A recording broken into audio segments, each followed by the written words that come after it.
to my channel. It's T here, and if this is your first time here, I am basically a Nigerian that loves tea.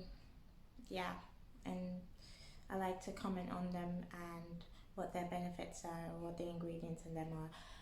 And I also like to talk about other things in life that don't bother me, but I bother them. Anyways, so today, while I am sat here with you with my blue eyeshadow, we are going to be talking about helping.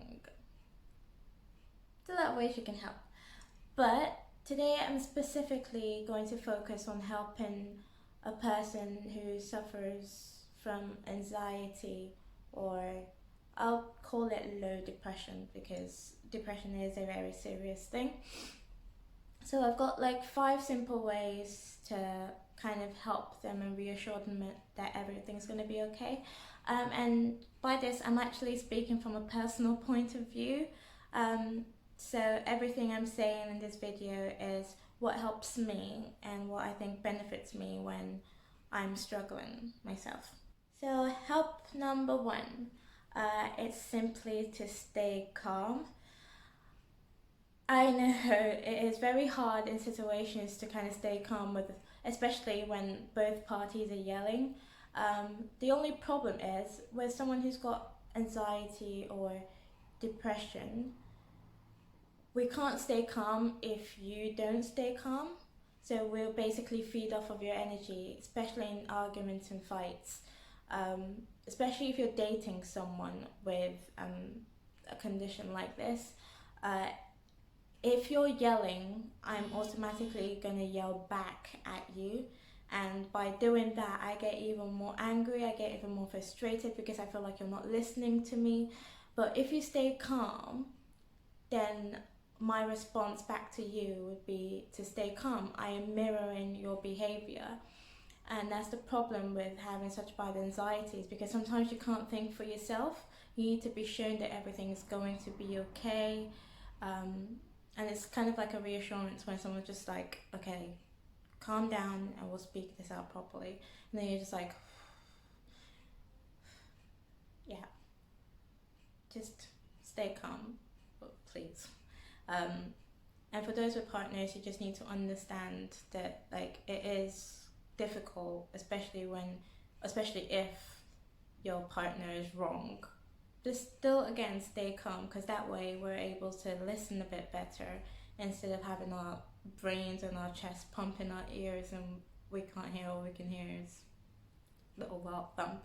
So first thing is just please stay calm. The second thing on my list is remind me, or remind them, remind us, what you want to call it. I've come to learn that I'm a bit of a dory. I'm a bit of a dory when it comes to remember things, especially when I'm in a down phase. Like, I can forget the simplest things. Sometimes I'm not even in a down phase. I think I've just got dementia quite early, to be fair. But yeah, I tend to forget things very easily. It might be the simplest things. Sometimes I can't even remember my own name. I sit down and just like, you know, when you've just deep in thought and then you're like forgetting small things. Like, even when I can't find my makeup brush and I've literally just put it down. I know a lot of us do this. We put something down and 2 seconds later we can't even remember where it is.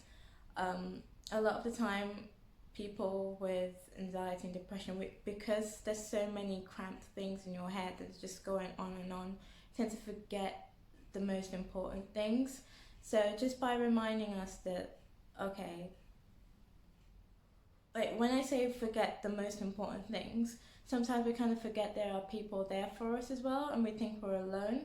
And that's the hardest thing when you've got a problem like that. To feel alone is one of the worst things. And by feeling alone, you think, oh, what's the point of me even being here if nobody's going to be there for me? But it is important to just remind us that, look, there are people who love you, there is someone to talk to, and sometimes we will forget that. As many times you say it, just keep saying it and just be patient with us, because we will forget, but we just need to remind it that we're not alone, okay? Number 3 on my list is let me breathe. a lot of the time, I know, and I know this from a personal point of view, and a lot of friends of mine have had, a couple of friends of mine have had the same problem. Like, a lot of the time when people are trying to help you, or when you're trying to help someone who's having a panic attack, or who's like literally going AWOL, again, someone who's literally going AWOL, the worst thing you can do is kind of not cover, but not cover physically, like I said, but kind of not give them space to breathe.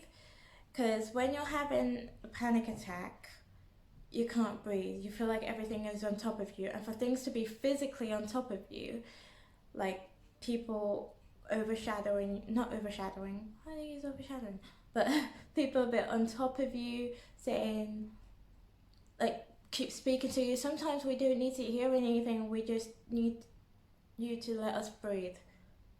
And sometimes we do that by either trying to move away from a crowded area, or a person we're arguing with, or just the area that's making us feel a bit clogged up. So we'll take a walk, we'll move into another room, just leave us alone. Okay, we don't need you to keep arguing, we don't need you, sometimes again, we don't need you to keep talking to us, we just need you to just be quiet for a bit, let us breathe, move into a different room or whatever, and then when we're ready and we've calmed down, we will come back. Sometimes we won't be fully ready again, but just give us some time. Again, dealing with someone like this, you have to be very, very patient, and that's the most important. Patience is key when it comes to dealing with anxiety. Next thing is, all of these things, all the last couple of things I've been talking about, can actually drain you. Like, the mind can drain the living daylight out of you. Can do the sunset, the moonrise, that kind of thing. It will drain you completely. You just feel tired, like your head's so busy that you're just thinking so much, and it's tiring and it's stressful. Like, a lot of the time when people, especially when I talk about certain things to my friends, and they're just like, well, it sounds a bit draining. Like, I'm not actually physically doing anything. It's just draining to mentally think the way a lot of us think. It is draining. It just completely takes your energy away, physically as well. And an important thing to do with someone like this is to let them rest. Some people might say, oh, you've not done anything all day, like you've not gone anywhere. But just sitting with your own thoughts can be very draining. Remember, we're fighting with ourselves most of the time. We're fighting between the good and the bad. We're trying to get positive thoughts out of a negative mind. I'm trying to have a mind of your own, but there's like a little person in there that's telling you, well, I'm still here and we're going to be negative today, okay? We're going to be dragged down today. And you're just like, no, I don't want to. And then you're fighting with that person in your head, and it's like, it just drains you. And the mind is a very strong thing. Whatever you have in your mind can really affect you physically. So that's why a lot of the time we need to rest, because the body can withhold anything. And anyone who goes to the gym, or powerlifters, or anyone who does yoga could definitely, like, knows that the body can withstand a lot. But if your mind tells you no, and your mind is already in that state of, well, I'm not going to be positive, or you can't do that cartwheel, or you can't do this, you can't do that, automatically your body's just going to be like, well, if she doesn't believe it, then what's the point? We're just draining ourselves. Or it lowers its ability to do so. The last thing I've got on my list is just simply check up on them. Like, are you okay? I haven't spoken to you in a while. Is everything good? And sometimes you realize that we have more to say. We'll just talk, and then we'll just be like, bye. It's like almost therapeutic to talk to someone. They simply just check in and be like, are you okay? You might have not spoken to you in years, decades, Lord knows. Speak to my mom every day. I love you, mama. And then she tells me that I don't love her and I don't speak for one day. But you just need to kind of just check up on them, like, are you okay? How's your day been? Have you eaten? Just so we know that someone cares, right? Because most of the time in our head it's like, if I left, who would actually care? And sometimes because we don't have contact with a lot of people, or we don't speak to a lot of people, we think, well, nobody's going to even realize that I'm gone. And that is the sad truth about it.